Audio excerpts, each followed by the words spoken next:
Welcome back to my YouTube channel. Make sure to like and subscribe to the channel for more interesting stories like these. Now, let's get into today's story video. I, 40 male, want to contact a friend I fell in love with, 34 female, now that I am divorced. I just got divorced. My marriage had been finished for a long time before it ended, but we continued trying to make it work between us. I met Ellie at the moment, 34 female. Ellie was lovely, friendly, sympathetic, and astute. I was going through a difficult moment, and she showed me more compassion than my ex could manage.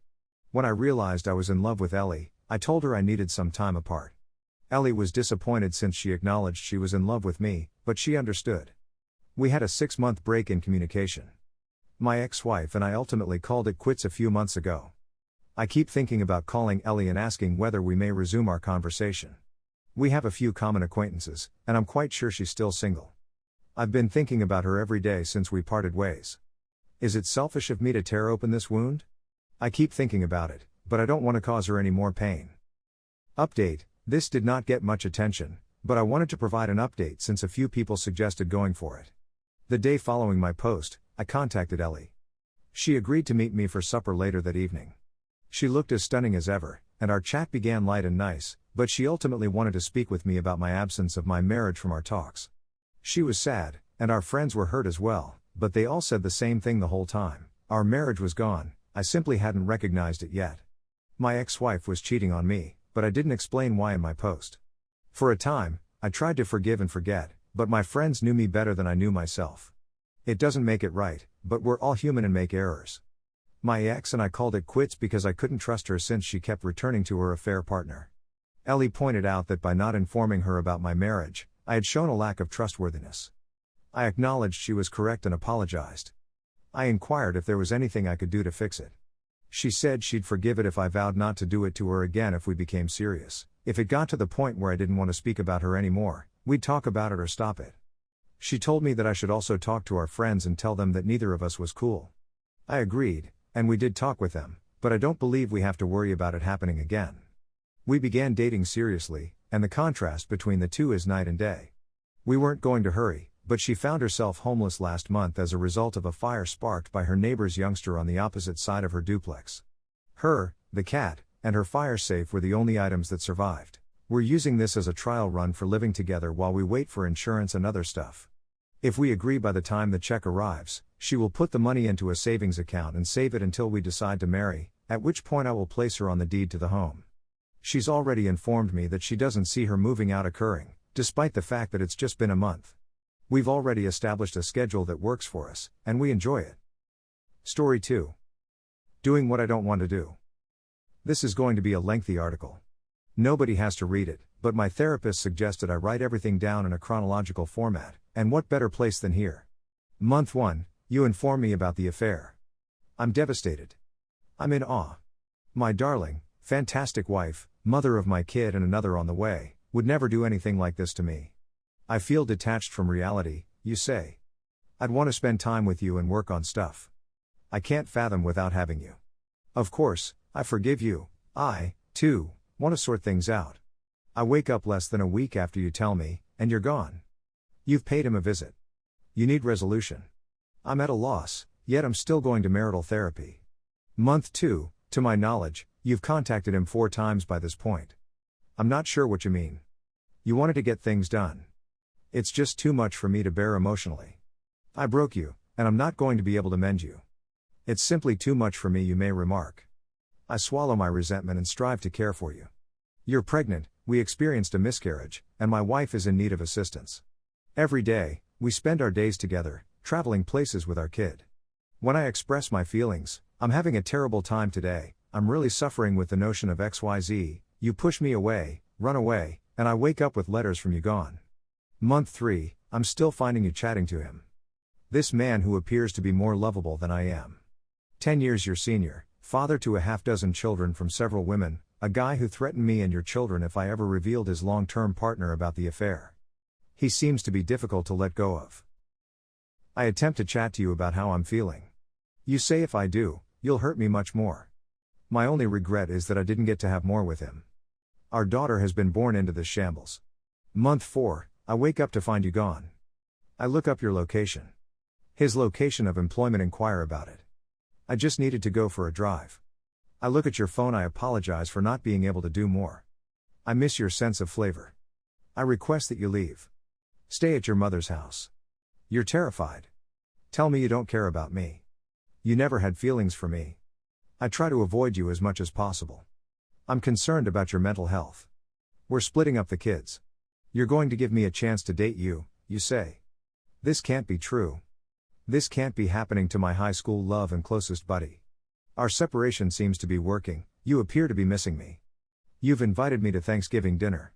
Yes, I do. You're still conversing with him. I'm begging you to stop texting him in front of me. I go no touch for the 5th month. It seems to send you into a tailspin. You want to get things done. Let's see how it goes. I haven't been thinking clearly. I agree that I'm anxious to be with the lady I love and that none of this is true. You return to your hometown 2 weeks before Christmas. We're having a fantastic couple of weeks. You don't want to attend to marital therapy anymore, but everything seems to be well. I notice you've loaded the Xbox Live app on your phone the day after Christmas. You've been texting him on there since we changed your phone number. While you're in the shower, I question you about it. You've lost it again. I'm going upstairs to weep where you can't hear me. When I decide to take a shower, I hear my girls laughing uncontrollably. When I go downstairs, you're gone. I finally got a hold of you after 8 hours away, you're not coming home for a long. You're going to stop taking your antidepressants cold turkey. You no longer wish to live. I called the cops. You wind up on the list of those who have gone missing. I spent 2 days seeking for you, from daylight to night. You surrendered to the hospital. 6th month, you spent 10 days in a mental health center. I've been on the phone with you for 10 days. We're looking after our girls. Bringing our daughters to sit in the parking lot outside the facility so that we may talk on the phone while you can view them from a distance. Hopefully, my wife will receive the assistance she needs in there. Everything will be okay. You leave the institution and return home. You've formed a slew of toxic connections at the facility, and you're messaging and contacting folks you met there throughout the day, but I let it go. You've been gone for 2 weeks, and when I get home from work, it's long after you've gone to bed, and I discover your phone with the Xbox app open, a discussion between you and him again. You're missing him. You have garments that smell like him but have gradually lost their aroma, which makes you unhappy. I'm completely numb. I request that you depart once again. Month 7, the second separation. I'd want to work on it, but if you ever speak to him again, this is done, I say. Allow the separation to begin. You're at his job less than a week into your separation. It's the library. You're in the library with your new mental health facility buddy T.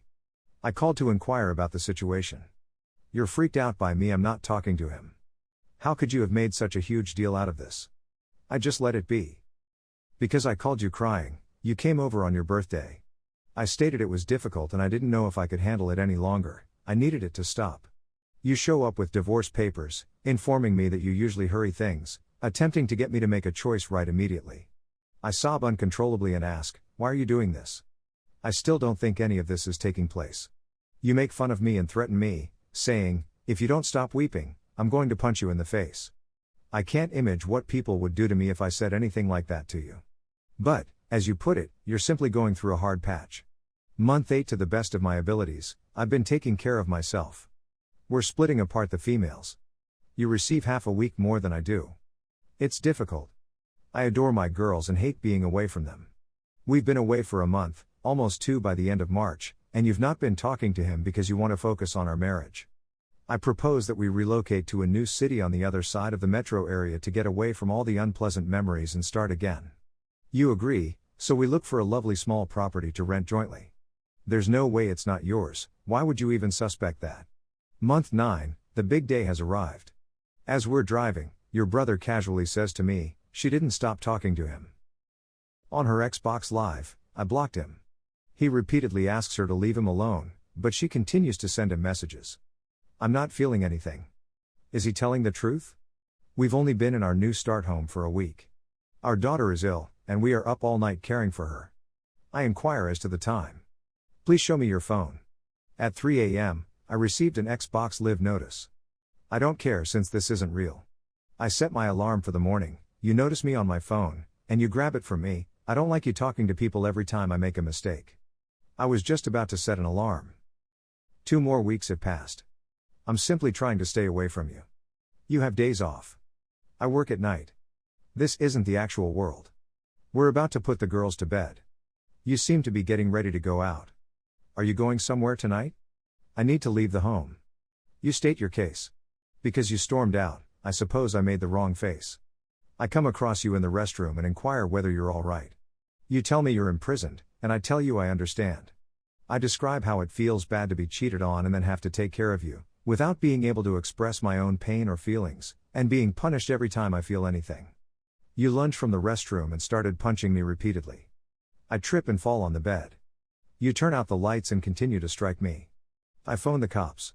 You are imprisoned. Your family has contacted me. What did you do, you fucking idiot? What did you say to her that prompted her to strike you? Now, who is this genius? It's your fault she's in prison. I can't stop crying. I eventually lay it all out and roar back. Of course, my mother-in-law never mentions all the horrible things she said to me, she just tells everyone that I shouted at her. My wife has been released from prison. Next month's trial is scheduled. I continue to feel you have a mental health issue. That's the only way the last year makes sense in comparison to the previous decade. I discovered her sobbing in the closet. I inquired as to what was wrong. You never apologized for calling the cops on me. I'm astounded. She doesn't give a about me.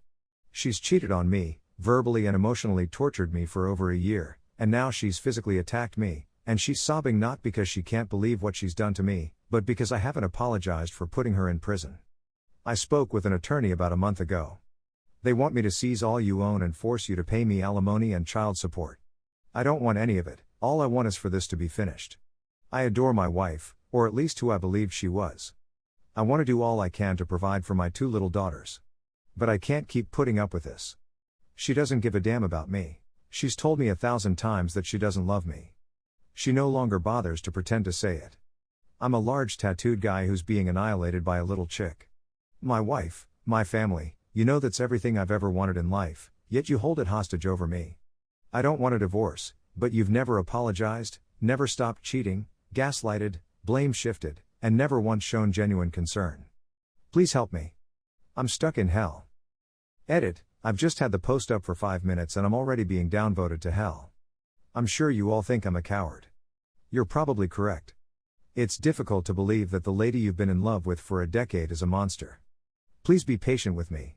I didn't expect to receive trash on a support group forum for being candid about being ripped apart by someone you want to trust. Edit 2, I've read as many of the responses as I can. I'll attempt to respond to as many of you as possible, and I appreciate the private messages of encouragement as well. I got down with her last night and looked through the divorce paperwork and began filling them out.